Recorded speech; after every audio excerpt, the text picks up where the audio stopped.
Wow, wow, wow. What a game we had today. The final Merseyside derby at Goodison Park. Liverpool 2, Everton 2. Hello, welcome to All About Sports, and this is the match reaction of the Merseyside derby. I said it would be a big one, I really did, but I didn't expect Liverpool to drop points this game. I predicted a 2-1 Liverpool win. Well, my prediction was right until the 97th minute. James Tarkowski volley. Wow, that volley was sweet. So let's start. The game started off very evenly with, there was a controversial free kick in, as Liverpool fans would say, as Iliman Ndiaye fell down. He wasn't really tripped, but they got the free kick for it. Braithwaite and Everton work out a clever free kick, which finds Beto. Beto slides a past Alisson into the back of the net to make it 1-0 to Everton. Does the LeBron James celebration. The Goodison crowd is up for it. Everyone screaming, everyone shouting. But 5 minutes later, they're humbled to sit back into their seats as Salah floats a ball over and McAllister gets a slight nick on his head, which finds the back of the net to make it 1-1. We go 1-1 into the break and the game is looking leveled. Liverpool are looking to have many chances, but it's in the 73rd minute where Arne Slot has brought on Curtis Jones. Luis Diaz dribbles the ball at the near the corner flag, crosses it in, hits a few deflections, finds its way to Darwin Nunez, who passes it. Curtis Jones shoots it first time, curls it. Braithwaite is right in front of the keeper, heads it to the side of where Mo Salah is, and obviously we know what Mo Salah does best. Slots it home to make it 2-1. The Liverpool crowd are screaming, are up for it. They're teasing the Everton fans as it gets into the 90th minute. Then the board shows up. 5 minutes left. 5 minutes for Everton to get a draw out of this game, or maybe even a winner. As we heard in the commentary that Liverpool and Everton, they have the same amount of wins at Goodison Park. If Liverpool were to win this game, they would have surpassed Everton's wins against Liverpool at this stadium. So it was essential for Everton to get that equalizer. We go into the 90 and there's a head injury. What does that mean? More added time, more pressure on Liverpool, more pressure on Everton to get the equalizer. The fans are all murmuring to themselves, what's going to happen? What's going to happen? Ashley Young, who gets subbed on, switches the ball, plays it across to Idrissa Gueye, who heads it on. It takes a few touches. It gets crossed in, where Ibrahim Konate is about to head at the ball, but gets slight nudge by Beto. He falls off balance. The ball bounces. There's an Everton player hits it with his head at the top of his head, hits it up. So now Braithwaite is with Tsimikas, the left back, who is the furthest.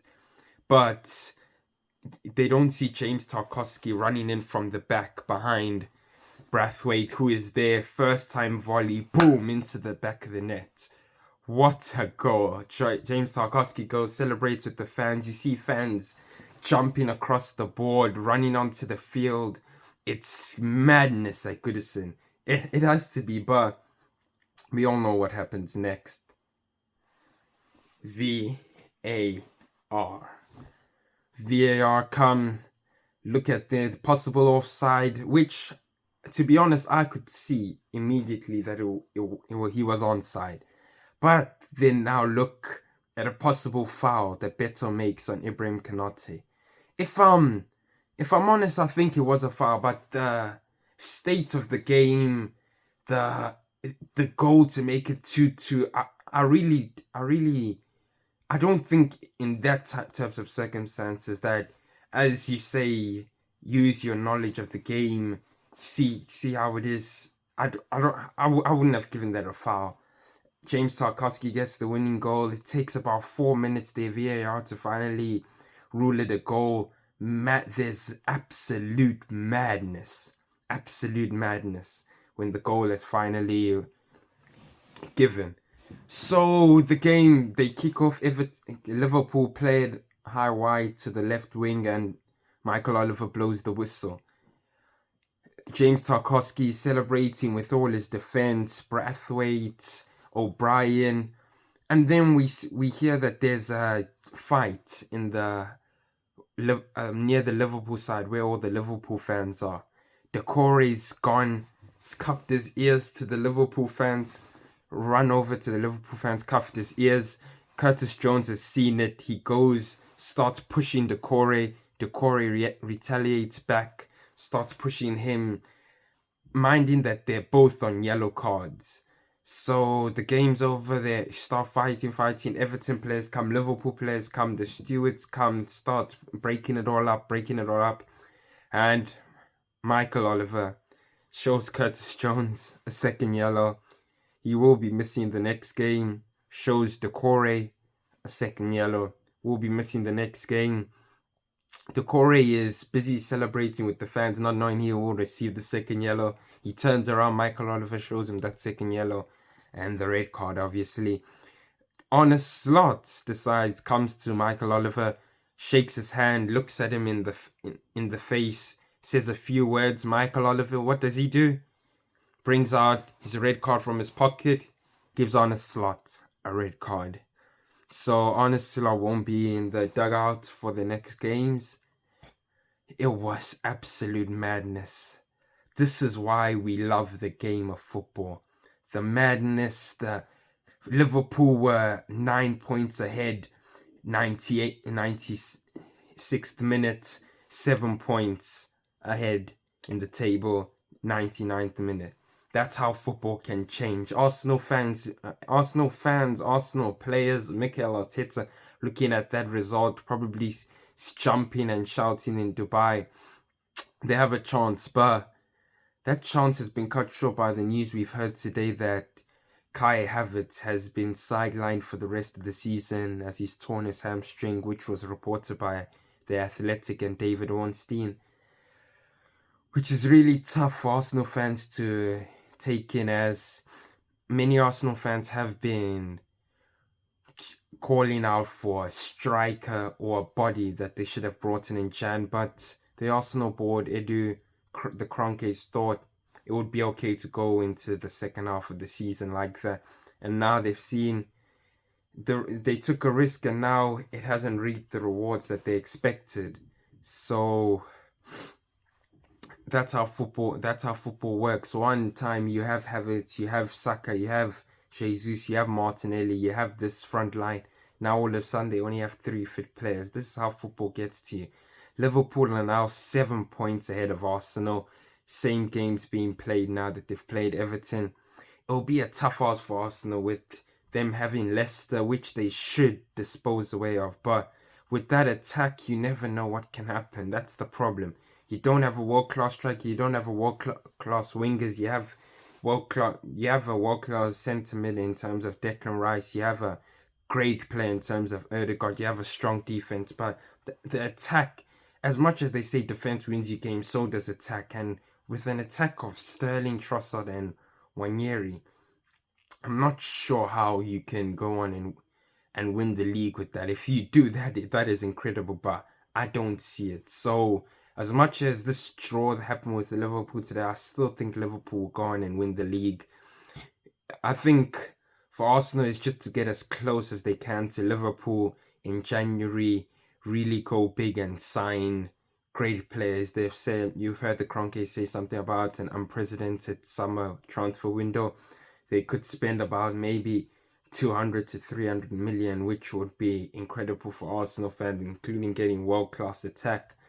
That could be brilliant. But this Liverpool game today shows why football is such an amazing sport. How there's fine margins in football that you don't need to be the best team. Everton aren't in the best. Everton have won their previous 3 games, but Everton aren't as good side as Liverpool. A derby, it shows that a derby anything can happen.